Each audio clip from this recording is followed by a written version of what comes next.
Palestinian state. So Israel began to fear diplomatic pressures would be exerted on it, and so it maneuvered to sabotage the two-state settlement. Now it's interesting how they sought to sabotage it. How? Well, according to Avner Yaniv of Tel Aviv University, they conducted punitive military raids deliberately out of proportion against Palestinian and Lebanese civilians. Why? To weaken the PLO moderates. If you keep pounding away at the civilians, then there's going to be those who come along and say, we can't negotiate with them, we're not going to negotiate with them. And that's exactly what Israel wanted, to weaken PLO moderates, strengthen the hand of Arafat's radical rivals, and guarantee the PLO's inflexibility. That was the goal, to make sure they wouldn't want a diplomatic settlement. Well, Israel had a problem, though. This guy, Arafat, he was so stubborn. He was persistent. He said, we'll go for the two-state settlement. We'll accept it. And finally, the diplomatic pressure started to build on Israel. What's it to do? And Yaniv, the Israeli scholar, he says, they only had two options. Quote, a political move leading to a historic compromise with the PLO, or preemptive military action against it. And he says Israel decides to attack in June 1982. Most of you are much too young to remember. It attacks in June 82. Between June and September 1982, in 3 months, it kills 20,000 Lebanese and Palestinians, overwhelmingly civilians. It was, as Israel would say, a great victory. Why did they do it? Well, according to Yaniv, and here's that phrase I always savored, he said they attacked in 1982 to beat back Arafat's peace offensive. That was the problem, the peace offensive. Well, and that brings us back to our situation now. He says, Mr. Yaniv, the Israeli invasion in June 1982, quote, had been preceded by more than a year of effective ceasefire with the PLO. Exactly like that, carefully maintained ceasefire of Hamas. But then Israel got very desperate, started to pound South Lebanon, and in one of its attacks it killed as many as 200 civilians, including 60 occupants of a Palestinian Children's Hospital. And the PLO finally retaliated. It killed a single Israeli civilian, and now Israel had its pretext. Israel claimed it was attacking because of these shellings from the northern Galilee. That operation, which left 20,000 dead, was called Operation Peace in the Galilee, namely those shellings, not the rocket attacks to their south, but the supposed shellings to their north. But Yaniv says that's all baloney. He doesn't use that word. He says that's not true. He says, what was the real reason? Well, let me quote. The raison d'etre of the entire operation, the Lebanon War of 1982, was destroying the PLO as a political force capable of claiming a Palestinian state on the West Bank. Destroying the PLO as a political force capable of claiming a Palestinian state on the West Bank. The problem wasn't shelling in the northern Galilee. The problem was the Palestinians back then wanted that two-state settlement, wanted the West Bank. Israel doesn't want to leave the West Bank. And now we can come back to the present. Fast forward to 2008.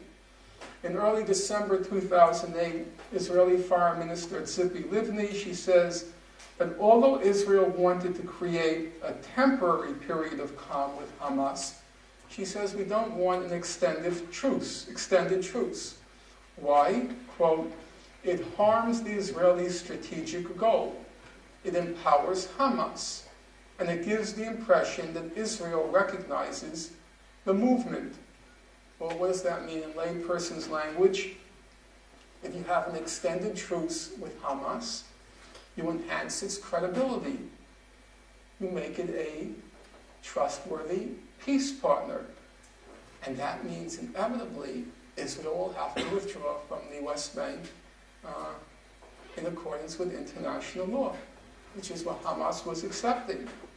And for Israel, that's a disaster. It undermines its strategic goal of retaining control of the West Bank. And so it was opposed to an extended truce with Hamas. In fact, as far back as March 2007, Israel had decided on attacking Hamas. And according to the Israeli papers, which were remarkably candid on this, they said that Israel only entered the truce in June 2008, quote, because the Israeli army needed time to prepare the attack. Once all the pieces were in place, Israel only lacked a pretext. And then it does as it always does. This time it chose November 4th, the election day in the United States, when everybody's attention was riveted on the outcome of the presidential election. On November 4th, Israel goes into Gaza, kills 6 or 7 Palestinian militants on a flimsy pretext, and knowing full well killing these Palestinian militants will provoke Hamas into hitting back. After Hamas predictably resumed its rocket attacks, as the official Israeli publication puts it, in retaliation. That's what the Ministry of Foreign Affairs website says. Hamas was retaliating for the Israeli breaking of the truce on November 4th. After Hamas predictably resumed its rocket attacks in retaliation, Israel could now embark on yet another murderous invasion in order to foil yet another Palestinian peace offensive. And that's the end of the story. I have other things to say, but you've been a remarkably patient and attentive audience.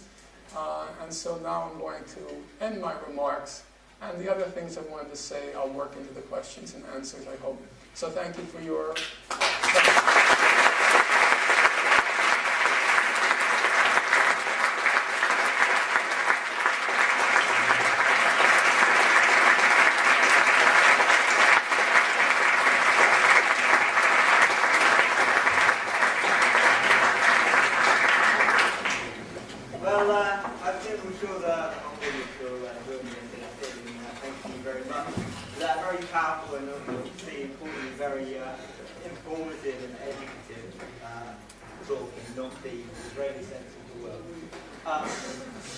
I'm happy now to invite questions from the audience.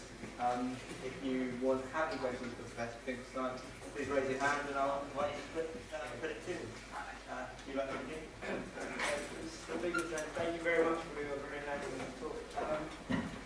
I put this question to Ian Pappas, he came to Oxford, a great historian and very principled man. There is the current demographic problem in Israel, where death ratio birth rates are currently very distressing for the Israelis and the Zionist project.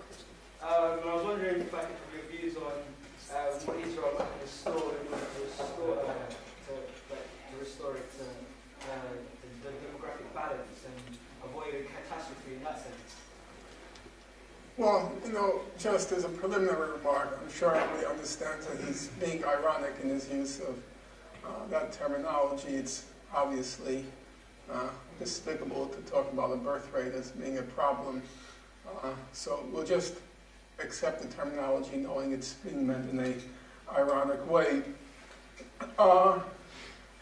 Historically, Israel has always relied on what it calls, or what the literature calls, miracles to solve these sorts of problems.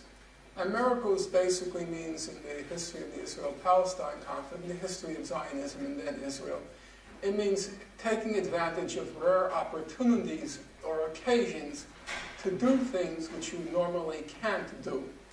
So what does that mean? How does it relate to your question? Well, Israel wants to create, the Zionist movement wants to create a state in Palestine.